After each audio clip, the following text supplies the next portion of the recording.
At her award party, my sister punched me in the face and dragged me out by my hair in front of 70 guests. My mom just smiled. No one stepped in. But with one phone call, everything in their lives came crashing down. You know that moment when your whole world cracks open and you're left staring at the raw, ugly truth? Mine happened in the glittering bathroom of the Riverstone Hotel. I was staring at a reflection I barely recognized, lips split, blood on my teeth, my scalp throbbing where she'd ripped out my hair. My white satin dress, the one I'd chosen with stupid, naive hope, was torn at the shoulder, stained where I'd hit the floor. The harsh overhead light just made it all realer, sharper, more impossible to ignore. Outside those doors, 70 people were still sipping champagne, still toasting my sister, Fallon Blake. America's sweetheart entrepreneur. The face of women in tech. And, apparently, someone who punches her little sister in front of a room full of investors and friends like it's just part of her carefully curated show. And most of them? They just stood there. Except my mom, who actually smiled. And one woman who had the gall to whisper, "I think she deserved it." That was it. That was the moment I realized. I was done. But to really get it, we need to rewind. I never wanted to go. I'd just gotten back from 6 months stationed in Hawaii, and all I craved was one blessed week without protocol, without emails, without pretending I was okay with people treating military service like a charity case. Then the invite landed. Cream cardstock, gold trim, announcing Fallon Blake, Women in Tech Pioneer of the Year. My name, scribbled at the bottom in ballpoint ink, felt like an afterthought. Love, Mom. I almost tossed it. But a part of me, stupid, loyal, maybe a little masochistic, thought, just maybe, this time, they'd actually act like family. So I packed a bag, flew into Denver, and Ubered straight to the venue. No time to stop by home. Not that I wanted to. The Riverstone Ballroom was as over-the-top as Fallon herself. Gold chairs, floral centerpieces that looked like wedding arches, and servers in tuxedos passing hors d'oeuvres no one could pronounce. I slipped in quietly, sticking to the wall. I wasn't expecting a red carpet, but I thought someone might at least see me, say hi. My mom was too busy doing her political smile tour, gliding through the room. My dad? Surprise, surprise, he wasn't there. He never is. And Fallon? She was holding court in the center, acting like she'd just personally invented the internet. I spotted her before she saw me, sleek black dress, perfect makeup, doing that laugh she does when she knows people are watching. I waited for the applause to die down, then made my way to the gift table. I placed mine gently. It was something I'd actually put thought into, a framed, restored photo of us as kids from before everything went sideways. Wow, Fallon said, her voice cutting through the chatter behind me. Didn't expect you to show. I turned. Didn't expect to be invited. Her smile stayed plastered on, but her eyes, they hardened. Well, Mom insisted. Said it'd be good PR. You know, the family values thing. She picked up the frame, looked at it like it was a grocery receipt, then set it down without a word. Try not to make a scene, Savannah. We both know you have a history. I let out one short, sharp laugh. A history of what, Fallon? Breathing too loud at dinner? Not clapping hard enough when you won most likely to succeed in 8th grade. Her smile cracked. Just a hairline fracture, but enough. She stepped closer. You always had this jealous little streak. It's pathetic, really. You act like joining the military makes you better than us. I didn't join to be better than you, I said, my voice low and steady. I joined to get away from you. And just like that, she snapped. 1 second, she was standing there, all composed, poised. The next, her hand shot out, cracking across my face with a force that made the entire room fall silent. Before I could even register the sting, she grabbed my hair, yanked, and started dragging me toward the double doors. My heels clicked like gunshots as I stumbled, caught myself, then tripped again. No one said a damn word. I heard gasps, a few uncomfortable titters. Maybe one person muttered, "Fallon, stop." But it was the kind of half-hearted whisper people make just loud enough to not feel guilty later. As we passed the cake table, my mom actually stepped aside to let us through. She started it. Fallon muttered under her breath, like a 12-year-old. My mom didn't ask what happened. She just smiled. And she sipped her wine. Fallon flung me into the hallway, let go of my hair, and smoothed her dress like she hadn't just gone full WWE on her sister. "I told you not to make a scene," she hissed, and then she walked back inside. I sat on the cold floor for a second, stunned, utterly humiliated. Then I pushed myself up, still shaky, and stumbled into the women's room. That's where I was. Cold tile, harsh light, lip bleeding. My heart wasn't broken. It was just done. I rinsed my mouth, wiped the blood, and stared at the woman in the mirror. Still in uniform, in a way. Still trained. Still standing. My hands shaking, I pulled out my phone. For a second, I thought about deleting her contact. Then I didn't. I tapped the name, Miles. It rang. My boots echoed against the cold sidewalk as I walked, blood still wet on my lip, hair plastered to my face where sweat and tears had mixed. My jaw pulsed, my cheekbone throbbed, and Fallon's voice played on a loop in my head, sweet, smug, venomous. That party, that stupid party, wasn't just another Blake family disaster. It was a declaration. They wanted me gone. Erased. Disposable. I didn't even make it to my car. I ducked behind a hedge near the valet stand and threw up, shaking so badly I almost dropped my phone. For a second, I just stared at the screen. Who the hell was I even supposed to call? Not my mom, who'd laughed when Fallon dragged me. Not my commanding officer. If this got messy, I'd be pulled from my rotation, and I couldn't risk that. I was 2 months out from reassignment, damn near shortlisted for a promotion that actually mattered. I couldn't let them take this from me, too. Not after everything. But I wasn't going to pretend this didn't happen either. Not this time. My thumb hovered over one contact, Miles Truitt, First Lieutenant, Legal Support. Camp Pendleton. We'd done joint training overseas, kept in touch ever since. The guy had a spine made of concrete and a moral compass that somehow still worked. More than that, I knew I could trust him. I hit call. He picked up on the second ring, his voice calm and clipped, like always. Savannah. I couldn't answer at first. My throat tightened. I had to breathe through my nose so I wouldn't cry like some wounded kid. I wasn't going to cry. Not now. Not over them. "I need help," I managed to choke out. Miles didn't ask stupid questions. He didn't ask if I was okay. He just said, "Where are you?"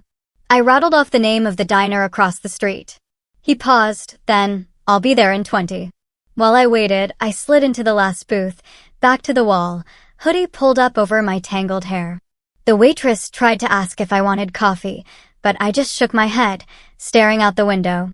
Every time I blinked, I saw the chandelier above that stage, glittering like it was mocking me. The applause when Fallon got her award. The dead silence when she punched me in the face. The worst part wasn't the hit. It was the approval.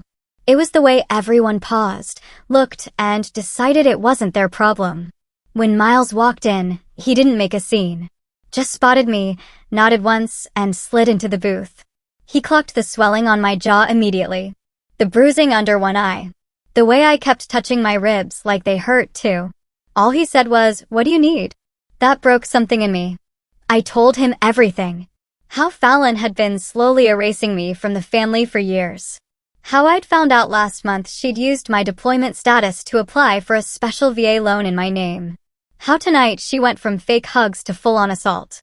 And our mother? She cheered her on like she was watching the Super Bowl. Miles didn't interrupt. He just listened, jaw locked, knuckles white against the edge of the table. When I finally went quiet, he said, "You have proof." I nodded slowly. "I've got a folder back in my apartment. Paperwork. Some emails she forwarded by mistake. She listed me as a co-founder on her tech startup application, even though I've never touched a damn thing in that company." Miles leaned in.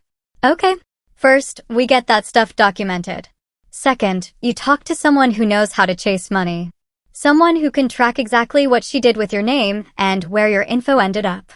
"I don't want this to go away," I said, my voice low and fierce. "I don't want a quiet settlement or a public apology. I want her out of my life. I want the whole damn thing exposed." "Good," he said, not missing a beat. "Because I know exactly who we're calling next." He tapped his phone, typed something, then looked back at me. Dante Sutter, former IRS investigator, turned financial bloodhound. Guy tracks fraud the way Marines track targets. I worked with him on a JAG case 2 years ago. If she's been laundering anything under your name or screwing around with military financial benefits, he'll find it. I pressed the ice pack he'd brought me against my cheek, breathing deep. You sure about this? He asked quietly. Are you? I shot back. He gave me that half smile I remembered from training in Okinawa. Oh, I'm more than sure. Fallon just started a war with a Marine, and I don't think she read the fine print. Outside, the night had gone still and cold. Miles walked me to his truck and opened the door without a word. I slid in slowly, wincing as the bruises stretched under my skin. This wasn't just going to be about what happened tonight.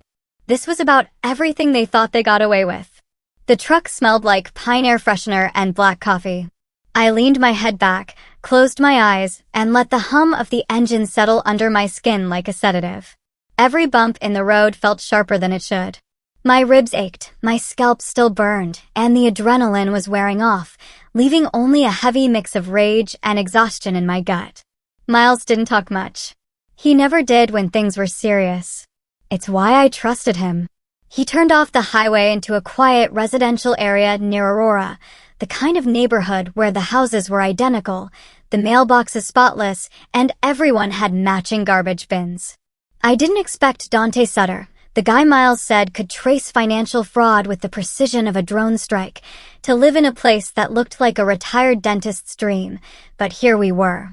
Miles parked in front of a beige 2-story house with a red door and zero personality. The porch light flicked on as we stepped out. He's a little weird, Miles said under his breath. A good weird. The door opened before we even knocked. Dante stood there barefoot, holding a coffee mug with a broken handle, wearing a t-shirt that read Death by aita. He had the look of someone who hadn't slept in days, but had memorized the tax code front to back for fun. You must be Savannah, he said, his eyes sharp as hell. Come in. I've already pulled your records. I paused mid-step. You what? He shrugged. Miles texted me your full name and date of birth 15 minutes ago. I ran a basic scan. You've got 3 military credit accounts open in your name. 2, I'd expect. The third? That one's fishy as hell. I sat at the kitchen table while he opened a laptop covered in duct tape and stickers that said things like, I know your secrets and the IRS is my love language. He started clicking through spreadsheets and bank records like a surgeon prepping for surgery. Tell me what you know, Dante said. I laid it out as clean as I could. How Fallon had asked for some paperwork during my last deployment, claiming Mom needed it for life insurance updates. How I'd sent a few scanned documents, including a DD-214 and a copy of my ID, assuming it was nothing. And now you've got a ghost credit line, Dante finished for me. Opened through a military-friendly fintech company in Utah, tied to a business startup fund. Guess whose name is on the other end of the transfer? Fallon, I said flatly. He spun the laptop to show me a document with my name and social security number tied to a $180,000 loan application filed 10 months ago. The recipient account, an LLC owned by Fallon Blake, doing business as Radiant Arc, her ridiculous tech company. She forged your signature, he added. Sloppy job, honestly. The digital is mismatched, and the timestamps don't align. Amateur hour. I stared at the screen, not surprised, not even angry anymore. Just cold. She's not that dumb, I said. She must have had help. Oh, she did. Dante nodded. This kind of fraud doesn't go through without an internal enabler. Someone at the funding institution looked the other way. Might have been bribed. Might have been blackmailed. Either way, they left footprints. Miles leaned against the fridge, arms crossed. So, what's next? I keep digging, Dante said. But you, Savannah, you need to secure your military records and file a flag with the VA and DoD. Once this is reported, she won't be able to use your credentials for anything else. I nodded slowly. Can she go to jail for this? Dante shrugged. Depends. Wire fraud? Yes. Identity theft tied to federal military status? Definitely. The bigger question is, do you want this to be criminal or civil? I didn't answer right away. I stared at the laptop screen, at my name hijacked and used to fund Fallon's fairy tale career. My whole life she'd found ways to rewrite the narrative, but this time she used the government to do it. She thinks no one's going to believe me, I said. She thinks if she spins it right, I'll look unstable, dramatic, angry, all the things the world expects a younger sister to be. She's banking on silence, Dante said. And your military discipline keeping you quiet. She's betting wrong, I replied. Miles handed me a glass of water. This isn't just family drama anymore. This is federal. If you're serious about going forward, we document everything. You write your statement tonight. And Dante starts tracking every dime she touched in your name. I nodded again. The pain in my jaw was a dull throb now. Manageable. Dante clicked something on his keyboard. Welcome to the part where the quiet sister fights back. I didn't smile. Not yet. But I was already thinking about how I'd wear my uniform the next time I saw Fallon's face. I spent the rest of the night at Miles's place, sitting on the floor in sweatpants and a hoodie, surrounded by open folders and sticky notes like I was back in basic training, prepping for a tactical op. Except this time, the target wasn't overseas. She was my sister. And the mission wasn't combat. It was exposure. Miles had cleared his dining table and turned it into a makeshift evidence board. He sorted printed emails while I tried to piece together every interaction I'd had with Fallon over the last 2 years. Dates, phone calls, times she'd asked for simple favors, and anything that felt off in hindsight. We weren't close, so that list was mercifully short, but even a short list in this case came with heavy weight. I held up a printed email from Fallon. Subject: Hey, quick thing. It was dated 11 months ago. I was stationed in Okinawa at the time. She'd asked if I could resend my leave and earnings statement because she needed to compare something for taxes. I remembered glancing at it for 2 seconds before forwarding it over mid-mission without thinking. That tiny click had just opened a $100,000 door under my name. You weren't just tricked, Miles said, glancing at the header. You were operationally targeted. She timed this while you were out of country. Oh, she waited until I couldn't ask questions, I muttered. She counted on me being too distracted, too obedient, to look twice. Dante FaceTimed in around 1:30 a.m. from his basement, surrounded by 2 monitors and 3 empty Red Bull cans. You guys still awake, he said, like he didn't already know. He shared his screen. A spreadsheet popped up, color-coded like a science fair project. Only instead of data sets and conclusions, it was my name tied to money I never touched. He began stretching his neck. Here's the real kicker. She didn't just borrow your identity to get the loan. She used it as a security blanket for her investors. She told 2 angel funders she had military backing and showed them your credentials to build credibility. She straight up used your record as marketing. I blinked. She sold me as part of her brand. Worse, he said, she commodified your service. There's a pitch deck in a Google Drive I found through her assistant's email. It's got a slide that says, and I quote, built by women, backed by Marines. Miles looked like he was about to choke. That's not just disgusting. That's stolen valor. I set the folder down and stood up. I needed air.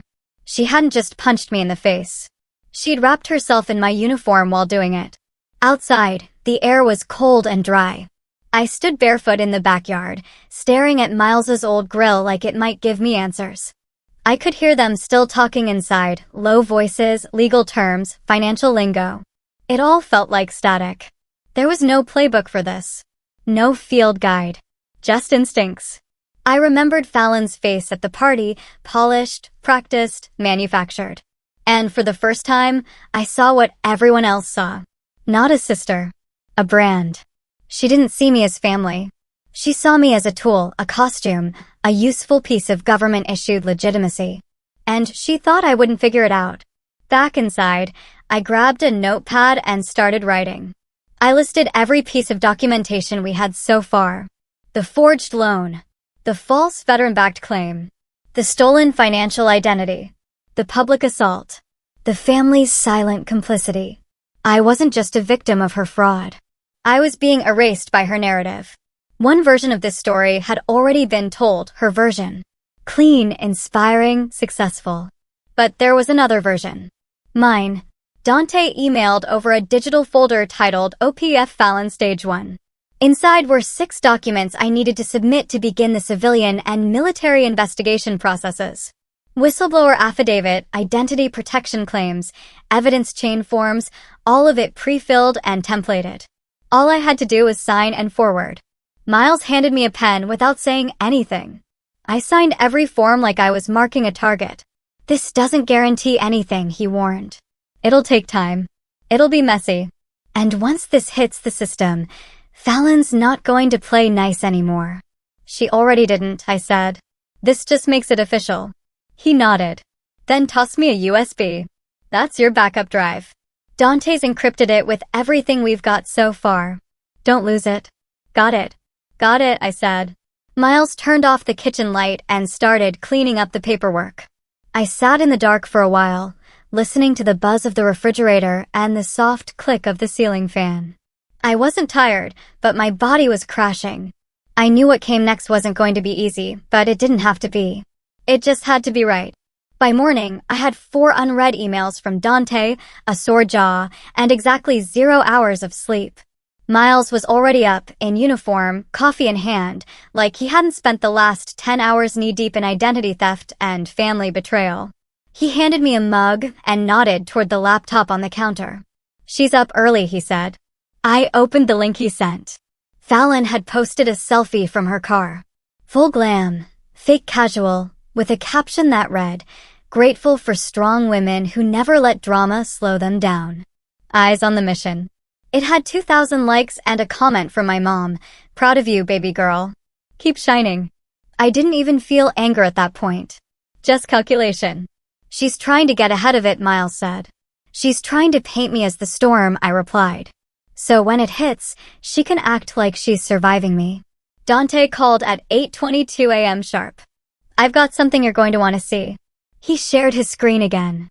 This time it was a bank ledger. He highlighted 4 transactions over the course of 3 months. Each labeled Operations Consulting, paid out to a shell company in Delaware, owned by Fallon, but linked directly to the startup account that was tied to my military-backed loan. She's laundering the money, Dante said. She's moving it through fake vendors, then cashing it out personally.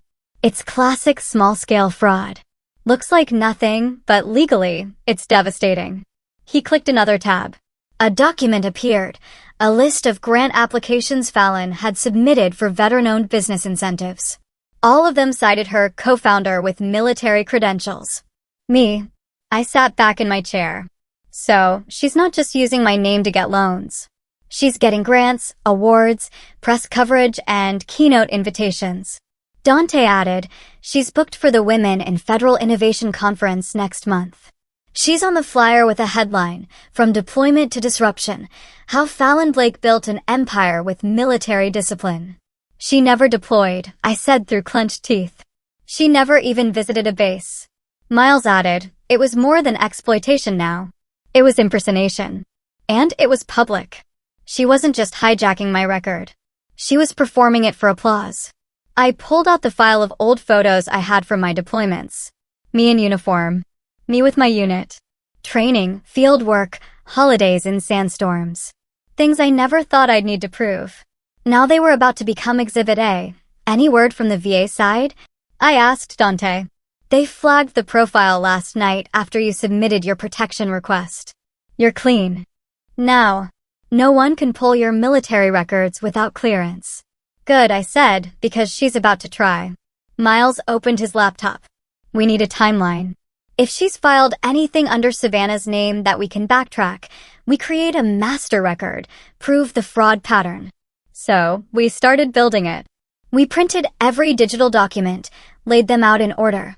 The email where Fallon asked for my LES, the loan application she filed, the bank transfers to her shell company, the press release quoting her military upbringing, the keynote invite, her LinkedIn post claiming she transitioned from logistics to leadership during service. Every piece of it stacked up into a picture so clear it was almost boring. She didn't even try to cover her tracks, because why would she? She didn't think anyone would come looking. By noon, Dante had traced the shell company back to Fallon's personal bank account. She filed the EIN number using your mom's address, he said. So, even if this blows up, she can claim it was a family mix-up and throw your mom under the bus. Classic Fallon, I muttered. Build the fire and hand someone else the match. Miles closed his laptop. So, what's our angle? Go public? Go legal? Both? Both, I said, but not yet. They looked at me. I stood up, walked to the counter, and picked up my phone. I opened my camera roll, scrolled through pictures from my last tour, faces of people I trusted, who'd earned their titles, who'd bled for their patches. I stopped at one, me in dusty camis, squinting under the sun, no makeup, holding a care package with Fallon's handwriting on it. She used to send me snacks and notes like she actually gave a damn. Now I realized she wasn't supporting me. She was gathering materials for her brand. I looked at Miles. If we're doing this, we're not just making her answer to me. We're making her answer to every vet she lied to. Miles nodded. Dante raised his coffee mug. To justice. Then I didn't toss it. I didn't smile. But I started packing the evidence folder into a military-grade case I'd brought home from Afghanistan. Because the thing about serving in uniform is, once you know how to go to war, you don't need permission to do it again. I didn't even finish zipping up the case when my phone buzzed with a new voicemail. Blocked number. No transcript. I hit play, already bracing. Savannah. It's Mom. I don't know what this nonsense is that you're stirring up. But if you think dragging Fallon into some drama is going to fix your image issues, think again. She's doing real work, and she doesn't need this kind of stress. Whatever you're upset about, just handle it quietly, like adults do. Don't embarrass the family. No, hello. No, are you okay? Not even a mention of Fallon dragging me out of a party by my hair. I deleted the message without responding. She's not stupid, I told Miles, who was across the kitchen, reviewing the folder. She's covering herself in polite threats now. She's also panicking, he said. This is the part where they realize they don't control the story anymore. Miles had a dry way of putting things, which I appreciated. It kept me from spiraling. We spent the rest of the morning consolidating what Dante had sent. Phone records, social media captures, transaction receipts, and most importantly, Fallon's forged digital signature. Dante had a contact run a biometric comparison on the electronic application and confirmed that the e-signature data didn't match anything tied to my military ID. It was a copy-paste job. They'd even compared the rhythm of the stylus strokes. Cheap. Lazy. Desperate. She didn't just borrow your identity, Dante said. She practically photocopied it and hoped no one would look too closely. It felt surreal how casual it all sounded, like we were planning a home renovation, not taking apart someone's criminal operation built on blood relation and tech conferences. Miles looked up from the documents. We should talk to someone on her team. Someone inside. She won't let anyone talk freely, I said. She controls people with money and optics. Everyone working for her is either under NDA or neck deep in her image. Then we find someone who left, he replied. Disgruntled. Ghosted. Fired. The one person who doesn't owe her anything anymore. Turns out that wasn't hard.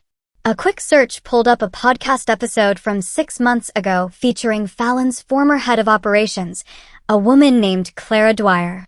She lasted 8 months at Radiant Arc before resigning abruptly. No press release, no handoff, nothing. She vanished from Fallon's public narrative like she never existed. But her LinkedIn bio said otherwise. Operational lead at Radiant Arc, exited for ethical reasons.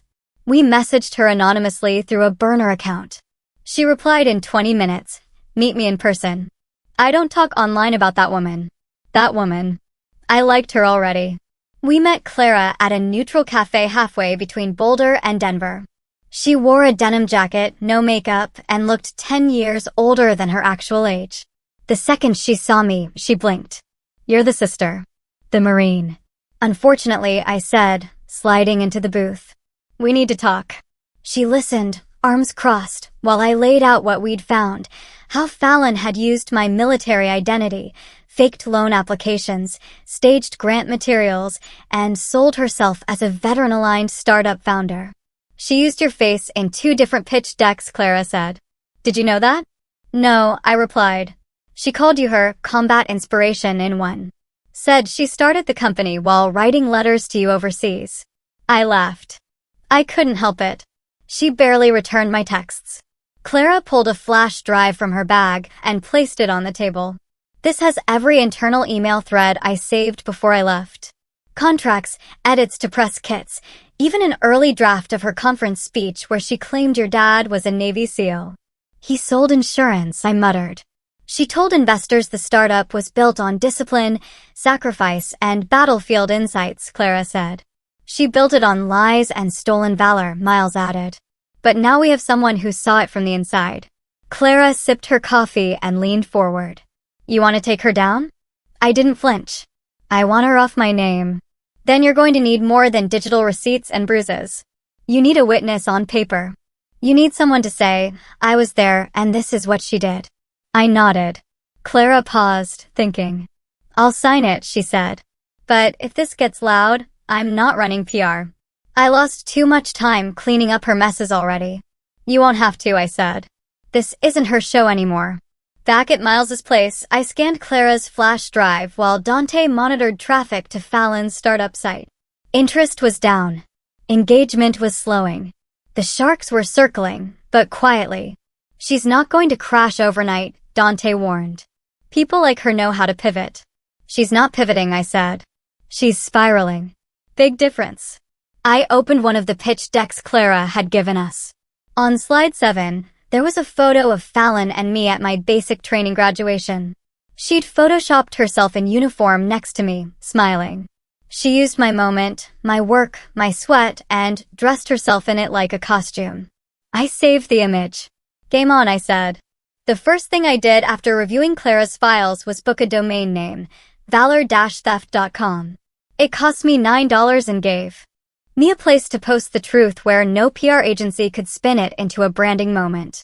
The site was basic, black text, white background, zero design, but that was the point.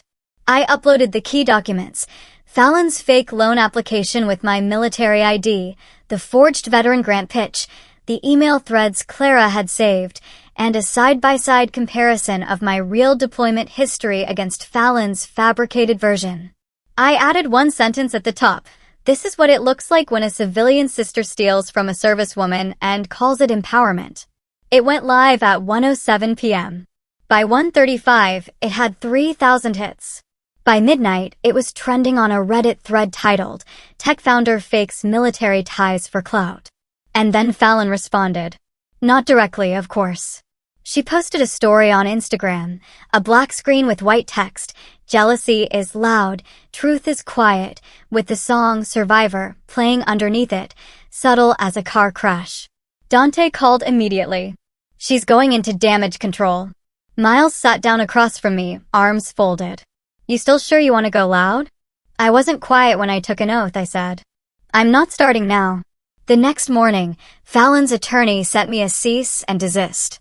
It accused me of harassment, defamation, and unauthorized use of proprietary brand content. Miles read it twice, rolled his eyes, and emailed a 3-line response. Happy to comply once your client retracts all false military claims and returns every dollar fraudulently acquired. Until then, buckle up.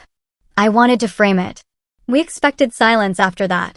Instead, Fallon dropped her version of the story, an 8-minute YouTube video titled My Truth. It opened with soft piano music. Fallon in a gray turtleneck, hair loose, makeup barely there, but very much there. She looked straight into the camera with watery eyes and said, I've always believed in women supporting women. That includes my sister, Savannah, who has struggled with adjusting to life after service. It breaks my heart that she's chosen to lash out during a difficult time. I love her deeply, and I hope she gets the help she needs. I almost threw my laptop across the room. She's framing you as unstable, Miles muttered. Classic strategy. Shift the focus from what she did to how you're reacting. Even the damn piano music, I said, pacing. She's turning a felony into a Lifetime movie. Dante jumped in. We respond with data, not drama. Let her perform. We post receipts. So we posted them one by one. Scanned originals, time-stamped PDFs, the loan data, the grant approvals, the doctored photos, and just for kicks, a video clip from my promotion ceremony with Fallon sitting in the audience, checking her phone and looking bored out of her mind. That one got 100,000 views in an hour. Then something we hadn't planned for happened. Other women, real veterans, started messaging me. Some had worked in tech, some hadn't, but a few had crossed paths with Fallon. One woman, Kara, said Fallon pitched her an all-female veteran coding bootcamp and ghosted her after stealing her curriculum outline. Another said she gave Fallon access to her veteran nonprofit's email list for collaboration and later found out Fallon had cold emailed her donors for her own startup. She's been doing this for years, Kara wrote. Everyone thought she was just ambitious. Turns out she's a thief.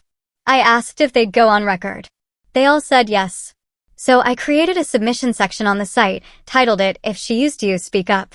Within 24 hours, I had 15 testimonies. 2 were anonymous. One came from a former Army intelligence officer. They all painted the same picture. Fallon wasn't just stealing valor. She was building a brand on the backs of women who actually served. Miles read the latest one and whistled. She's not just toast. She's a bonfire now. I leaned back in my chair, exhausted, but sharper than I'd felt in months. This isn't about me anymore, I said. It started with her using my face. But the second she did it to others, she turned it into something else. Dante agreed. She didn't just poke the bear. She walked into a whole den with a selfie stick. The final touch came from Kara. She sent a folder titled Fallon's Real Resume, which revealed Fallon had padded her background with made-up consulting work for the DoD and a fabricated internship at a veterans advocacy firm that never existed. Miles stared at the screen and said, "Your sister didn't fake one thing. She faked an identity." I didn't say anything. I just uploaded it to the site. I booked a hotel room under an alias in downtown Colorado Springs. Nothing fancy. Just clean, quiet, and nowhere near Fallon's orbit. I needed space to operate without worrying about being followed, photographed, or worse, ambushed by more concerned family voicemails. I sat on the bed with my laptop, watching the analytics for valor-theft.com tick upward like a second heartbeat. People weren't just reading. They were downloading, sharing, asking questions. Screenshots were popping up on Twitter. Reddit was alive with timelines and amateur sleuths. One guy even color-coded Fallon's pitch decks and annotated them like a criminal case file. That was when Elise Navarro emailed me. Subject line, "We need to talk." Off the record at first. I didn't know her personally, but I'd read her work. Former war correspondent turned independent investigative journalist. She didn't do fluff. She didn't do favors. Her last piece exposed a senator's ties to a shady veteran nonprofit and led to an FBI audit. If she was sniffing around this, it meant one thing. Fallon had crossed a line too big for PR spin to contain. I replied with 3 words, "Let's talk now." 10 minutes later, we were on a secure video call. Elise wore a hoodie, earbuds in, speaking from what looked like a converted garage. Her voice was calm, direct. "I followed Fallon Blake for a while," she said. Her optics didn't smell right. Too many polished surfaces, too few fingerprints. Your site blew it wide open. I nodded. She's been using my military service for credibility. And now we know I'm not the only one. "I want to write this," she said. "A long-form piece. Documented, verified, fully sourced. Not just a scandal, Savannah. A story about what happens when a woman builds power on borrowed trauma." I leaned back. "What do you need?" "Access to your files. Interviews with anyone who'll go on record. And your voice unfiltered." She wasn't asking for pity. She was building a case. "I don't want a revenge piece," I said. "I want a reckoning." Elise smiled slightly. "That's exactly what I write." I shared everything. The forged documents, the stolen identity, the veterans Fallon ghosted, the internal emails Clara had saved. I gave her full permission to use my name, my face, my record. If she wanted to wear my service like armor, I said, she's going to feel the weight of it. The article dropped 3 days later, the sister she erased, inside Fallon Blake's stolen valor empire. It was brutal, meticulous, and impossible to ignore. Elise didn't just tell my story, she told ours. She wove in other veterans' experiences, emails, grant records, screenshots of Fallon's doctored resume, expert commentary from a JAG attorney who straight up said, "This is a prosecutable offense." Full stop. The piece went viral within hours. Fallon's publicist released a half-hearted, "We are reviewing the allegations" statement, but it was too late. The tech conference dropped her keynote. One of her angel investors issued a refund demand. A LinkedIn post from a former intern went viral. I asked why she had military dog tags in her office. She said, "Marketing." I quit the next day. Fallon, for the first time in her curated life, shut up. No more piano music. No more gray sweaters. No more my truth speeches. She was bleeding digital credibility by the minute. Dante, meanwhile, forwarded me a new file. It showed a massive withdrawal from Fallon's business account. Close to $60,000 wired offshore to an account in the Cayman Islands. "She's moving money," he said. "She thinks this is going to court." Miles read it. "Which means she's guilty and arrogant." That's the worst combination. "What happens now?" I asked. Miles didn't sugarcoat it. "She's going to try and play the victim harder than ever. Expect an op-ed, maybe a podcast interview, probably throw you under the bus again. She has no shame, remember." "I'm not scared of shame," I said. "I'm just tired of carrying hers." That night, I got a text from an unknown number. A photo. Fallon standing outside a courthouse with my mom. Caption, "Family first. Even when they try to destroy you." I didn't reply. Instead, I sent the image to Elise. She added it as an update to the article with one sentence. No comment was offered by Fallon Blake or her mother. By morning, the photo had become a meme. That's the thing about control. When you build your life by staging every moment, the truth doesn't just crack it open. It shatters the whole stage. Fallon wasn't being attacked. She was finally being seen. And I was finally being heard on my own terms. I could hear the fire alarms going off in Fallon's camp from a mile away, and I wasn't even watching the news.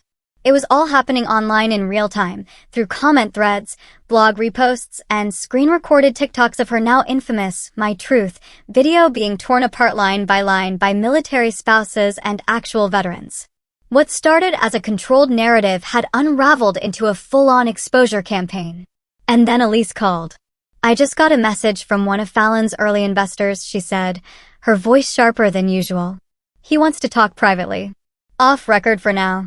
The investor's name was Gerald Miles, a low-profile but wealthy tech backer known for dropping money on startups that looked socially progressive and female-forward. Fallon had been a trophy founder for him, clean image, good teeth, storybook background, and now an unraveling mess.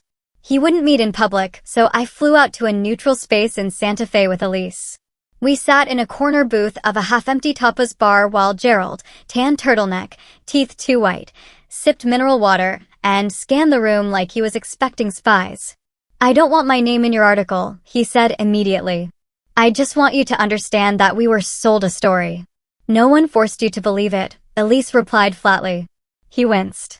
"Look, she brought paperwork, photos, a whole slideshow about her sister, how you inspired the company's culture, how your discipline as a Marine shaped her approach to leadership." I stared at him. "Did you ever talk to me?"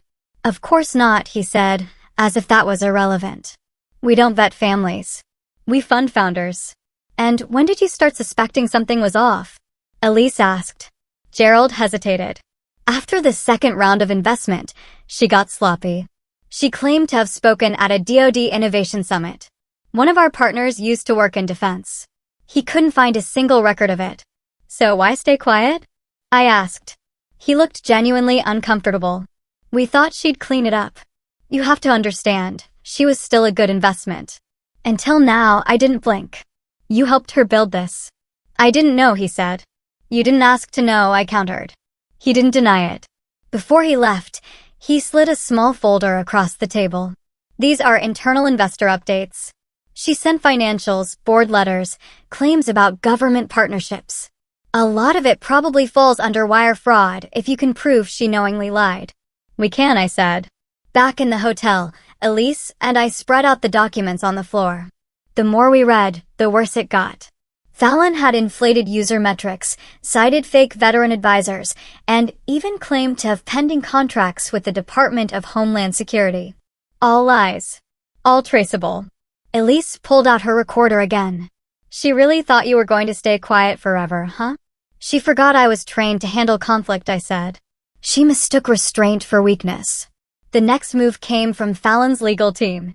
Predictable. Arrogant. Doomed. They filed a restraining order against me, citing emotional distress and online harassment. Problem was, they did it in the same Colorado district where Dante had already filed my identity fraud case. That meant court records became public, and suddenly every media outlet had access to the full story. Elise didn't even have to push it anymore. Major news channels picked it up. Marine exposes sister's fraudulent tech empire. It was the kind of headline you couldn't make up. Fallon's face was on the news, but not the way she wanted. I watched a clip of her ducking cameras outside her office, wearing sunglasses and a hoodie, gripping her mom's arm like a child. My mom, who once laughed while Fallon humiliated me in front of a crowd, now looked like she'd aged 10 years in a week. Dante called later that night. She's cooked, he said. IRS is sniffing. One of her shell companies flagged in an audit this week. If she doesn't settle, they'll press charges. It's not just your name anymore. It's a dozen others. She built a business on military status, and now that status is a liability. What about the restraining order? I asked. Dismissed, he said. Didn't even make it past the first judge. Fallon's lawyer bailed mid-hearing. Miles emailed me a screen grab of the court's ruling. The header read, case closed. Fraudulent claims dismissed. And yet, none of that hit me like the next email did. It was from a girl named Brianna, a sophomore in ROTC at a community college in Arkansas. She wrote, I saw your story. My sisters always made fun of me for wanting to serve. Said it's a waste of time. But after watching how you fought back, I finally applied for officer candidate school. Thank you for showing me how to own my path, even when your family doesn't understand it. I read it twice. Then again. Fallon spent years building a version of my life she could wear like a brand. She took my discipline, my image, my name, and bent them into something fake. But the real thing, the real story, it spoke louder than anything she ever fabricated. And it couldn't be buried anymore. The morning Fallon walked into the mediation room, she looked like she still thought she was the main character. Tailored blazer, soft curls, lips pursed like she'd just walked off a magazine shoot. If the pressure had cracked her, she'd patched the leaks in designer concealer. Her attorney, a new one this time, sat beside her, flipping through a binder like this was just another Tuesday. Miles was on my left, calm and lethal. Across the table sat the court mediator, trying very hard to pretend she wasn't sitting in a live grenade of family dysfunction. They opened with pleasantries. I didn't bother responding. Fallon finally looked at me. Savannah, she said, like we were sipping wine. I hope we can resolve this with civility. Miles leaned forward. Then let's start with accountability. His smile was titanium. The mediator asked us both to state our positions. Fallon launched into a speech about how the situation had spiraled and been misunderstood, and how internal miscommunications with junior staff may have led to overstated associations with military institutions. I didn't say a word. Miles slid a document across the table. This is the grant form where your client falsely listed Savannah Blake as a company co-founder with military credentials. We also have voice memos of her describing Savannah's deployments to potential investors as if they were her own. Fallon waved a hand like she was swatting a mosquito. That was a narrative device. It was identity theft, I said flatly. She looked at me like I'd just betrayed some unspoken sister code. The mediator tried to regain control. Let's keep the conversation productive, Miss Blake, she said, turning to Fallon. Are you willing to acknowledge any factual inaccuracies in your business filings?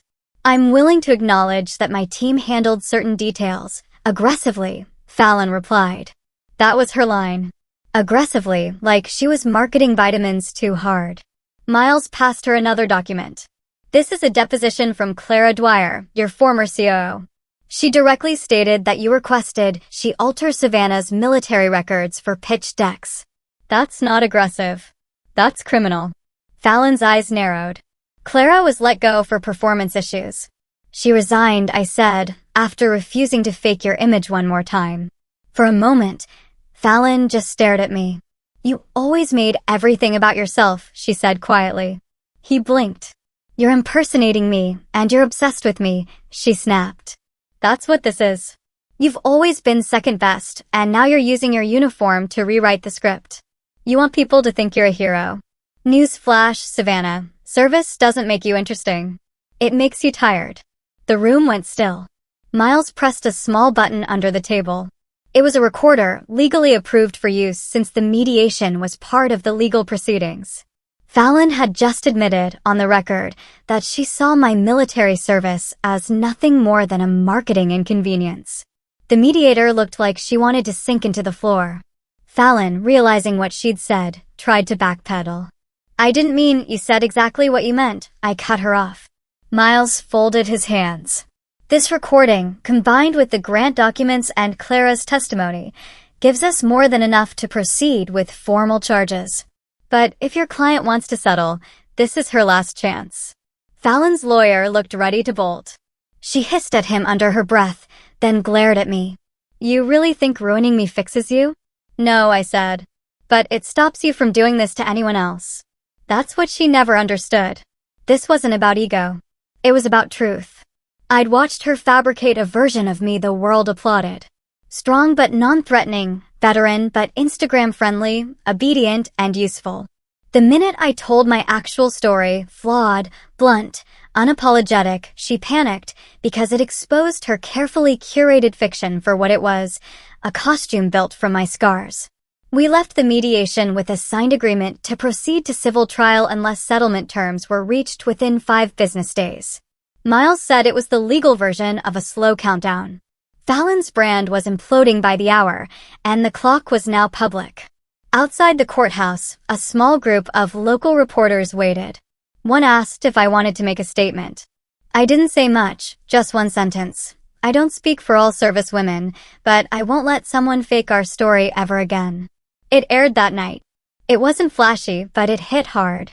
Real always does. Fallon didn't respond publicly, but her lawyer sent over a settlement draft 2 days later. It wasn't enough. I ignored Fallon's settlement offer. It was insulting. Just under $120,000, a non-disclosure agreement, and a vague admission of misuse of branding. They wanted to sweep it all under the rug and call it a misunderstanding, but I wasn't cleaning up after her anymore. Instead, I called Miles and said 2 words, we go. So we filed. The civil suit dropped online the next day. And thanks to Elise's ongoing coverage, it spread fast. I didn't even need to do a press tour. People were already quoting excerpts from the court filing like it was a Netflix doc script. Fallon's attorney tried one last push, claiming I was maliciously exaggerating the scope of the damage. But screenshots don't lie. Neither do bank statements. And then it happened. Late that night, one of Fallon's old investors released a statement publicly distancing his firm from any individual who falsified military associations to obtain financial gain. His name wasn't even in our suit. He just didn't want to be caught in the fallout. From there, the dominoes fell fast. The Women in Federal Innovation Conference officially removed Fallon's name from their website. Her own company, Radiant Arc, locked their LinkedIn page. The co-founder she'd brought on for optics? He scrubbed her name from his resume. She wasn't just being canceled. She was being erased, piece by piece, like someone cleaning graffiti off a memorial wall. The same day, Fallon's glossy headshot disappeared from the advisory board of a military support nonprofit she donated to for years. Their new homepage banner read, "We honor authentic service, always." And yet, even after all that, the part that hit me hardest came in the form of an email from my mom. Subject line, "Can we please move on?" No greeting, no name, just this, Savannah. I know things have gotten out of hand, but I'm asking you, please don't destroy your sister. We're family. Mistakes were made, yes, but she was just trying to build something. She didn't mean to hurt you, and airing everything like this, it's embarrassing. Please think about the bigger picture. Mom. I stared at the screen like it might catch fire. Not a single mention of what Fallon did. No apology, no ownership. Just another desperate plea to keep everything pretty from the outside. I didn't reply. Instead, I opened a new browser tab and typed in Elise's article again. Read every paragraph, scrolled through the comments. That's where I saw it. Someone had posted a clip Fallon had filmed years ago, back when she first started speaking on panels. It was a Q&A session. A woman in the audience had asked, "Where did your leadership style come from?" Fallon smiled wide and said, "My sister." She served in the military, and watching her transform into this strong, decisive woman made me believe I could lead, too. She's a warrior. I just borrowed her backbone. I played it again. I just borrowed her backbone. That wasn't admiration. That was theft wrapped in a compliment. I remembered being 22, fresh out of boot camp, FaceTiming Fallon while sitting on a cot with sand in my boots and sunburn on my neck. I told her how tired I was, how hard it was to be taken seriously. She told me, just keep your mouth shut and do what they expect. That's what people respect. And now here she was, spouting words like inspiration and empowerment, as if she hadn't once laughed when I cried during my first deployment. Borrowed my backbone. She hollowed out my story and wore it as a costume until it no longer fit. And now that I was telling it myself, the world was realizing just how artificial her version had always been. I forwarded my mom's email to Miles and typed one line beneath it. No response, but I'm keeping this for trial. He replied with a thumbs up and a sentence. Smart. Juries love a good guilt trip from a complicit parent. That weekend, Dante sent me a spreadsheet. It showed the public revenue loss of Fallon's company over the last 30 days. 92% of contracts canceled. Website traffic down 85%. Social engagement flatlined. This is what empire collapse looks like, he wrote. No explosions, just a quiet, permanent disappearance. I closed my laptop. Then I reached for my phone and called Kara, the ROTC girl who'd messaged me weeks earlier. We talked for almost an hour. She asked me what it was like standing up to family. I told her the truth. It's lonely, I said. But being used is lonelier. I stood outside the courthouse with Miles and Dante, watching Fallon's legal team scramble in slow motion. They carried 3 briefcases and the kind of fake confidence you only see in people who know they're about to lose, but still have to put on a show. Fallon wasn't with them. She wasn't required to appear today, but I was, and I wanted to be here. The civil trial wasn't publicized the way her crash had been online. But the courtroom was packed anyway. Veterans, students, 2 tech journalists I recognized, and even Clara, sitting quietly in the back row with a pen and a notebook. Elise sat beside her. She wasn't covering this for a new article. She was here as a witness to the impact. The judge was a middle-aged woman with a military pin on her robe. The irony wasn't lost on me. She didn't smile, didn't nod, just read out the docket like she was reading a grocery list, then said flatly, "Let's get to it." Our side began with Miles presenting the forged documents, screenshots, financial discrepancies, and Fallon's direct statements from mediation. The judge listened with the kind of face you'd expect from someone who'd seen 3 decades of excuses. She asked pointed questions. She took notes. When Clara took the stand, she didn't cry. She didn't posture. She laid out everything Fallon had asked of her. Every moment she'd been ordered to manipulate my service record. Every time Fallon used my military rank to pitch a story of sacrifice for investors. Every internal memo that made her stomach turn. She wasn't inspired by her sister, Clara said. She was profiting off her. Period. Fallon's lawyer tried to poke holes. Suggested Clara was a disgruntled ex-employee. Clara didn't flinch. I left because I have a conscience, she said. She stayed because she doesn't. Next came Kara, the ROTC student. Her statement wasn't legally necessary, but we'd petitioned to include it as a character reference. She told the court how Fallon's story made her feel like a fraud for not being public-facing enough. How it fed the idea that women in uniform had to be polished, photogenic, and startup adjacent to be taken seriously. Savannah reminded me that the uniform speaks for itself, Kara said. And no one gets to put it on metaphorically while someone else earns it the hard way. Fallon's attorney objected. The judge overruled. Then came me. I didn't read from a script. I stood up, took a breath, and told the truth. I told them about the night at the award party. The punch, the hair, the silence that followed. I told them about Fallon using my name for federal benefits, about the debt notices I hadn't even seen until Miles pulled them from my credit report. I described what it felt like to watch my life become a costume someone else wore better. I didn't come here for revenge, I said. I came here for accountability. Fallon Blake used my identity as a prop. She sold my service like it was merchandise. And when I finally said no, she called me unstable. I could feel the room tighten. I'm not unstable, I said. I'm just not quiet anymore. The judge called for a short recess. When we returned, Fallon's side didn't present much. They couldn't. They had no paper trail to dispute the facts, and Fallon had already buried herself on record. Her attorney mumbled something about miscommunication and overstated narratives. The judge didn't even blink. Before closing arguments, the judge looked directly at me. You wear your uniform with more integrity than some wear their entire lives, she said. Thank you for reminding this courtroom and your country what service actually means. Then came the ruling. Fallon Blake was found liable for civil identity theft, defamation, and misappropriation of military likeness for financial gain. Damages awarded, $280,000. Not a fortune, but enough to make every future investor think twice. Fallon didn't show her face after that. Not in the hallway. Not in the parking lot. Not online. Her company went officially dark 2 weeks later. The website died. The Instagram disappeared. LinkedIn said no results and a polite page not found. Dante sent me a link to the archived page with a single subject line, ghosted. I didn't celebrate. I just exhaled. That night, I sat alone at a diner 2 blocks from the courthouse. Coffee in front of me, jacket draped over the booth, dress shoes kicked off under the table. It wasn't peace.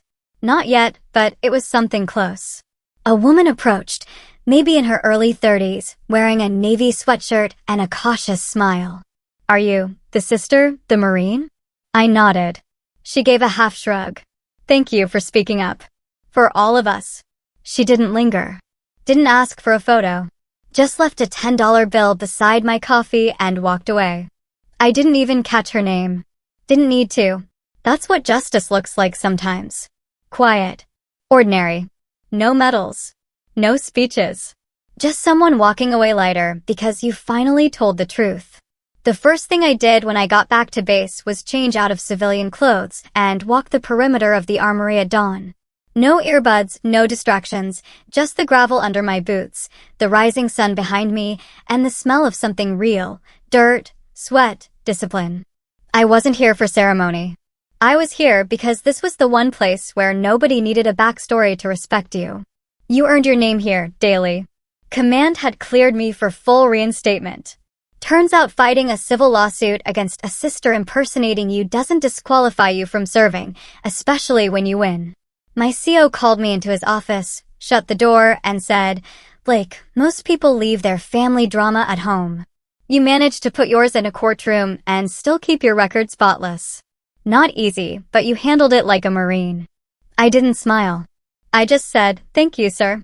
He nodded and said, the recruiting office could use someone like you. I raised an eyebrow. You want me to push pamphlets? Not exactly, he said.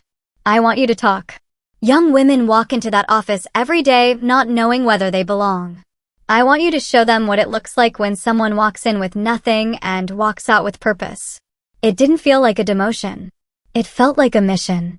2 weeks later, I stood in front of a class of ROTC juniors at a community college near Fort Carson.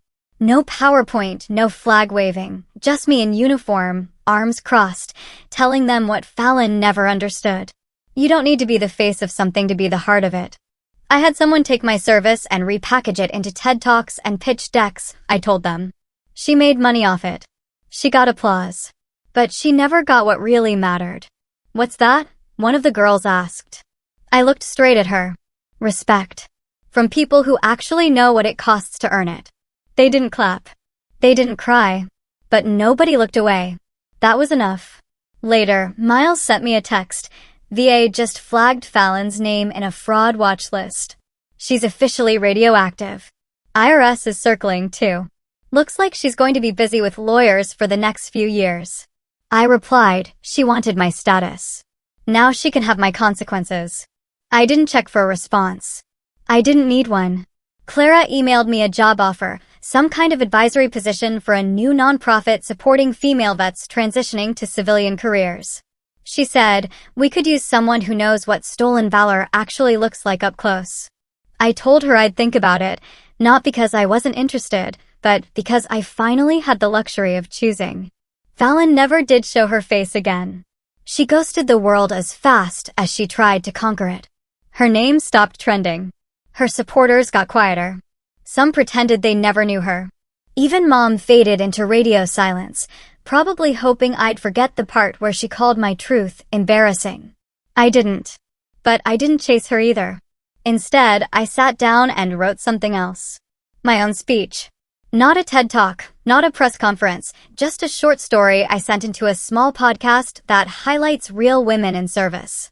They read it aloud, with no music, no edits, just my words and my voice, saying, I used to think my sister stole something from me, my image, my story, my value. But she didn't. She only delayed it. She built a career off the illusion of strength while I was out earning the real thing. And the people who matter, they know the difference. It got shared more times than anything Fallon ever posted. Not because it was flashy, because it was real. One night, I walked into the mess hall and saw one of the younger recruits scrolling through her phone. She looked up and said, Sergeant Blake, that podcast? That was you, wasn't it? I just nodded. She nodded back. It made me call my dad. Told him I was done pretending I had to prove anything to anyone. He cried.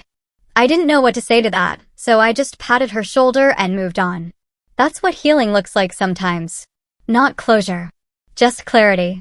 Fallon had built an empire of mirrors. One crack, and it all fell. I walked away with scars, but also with roots.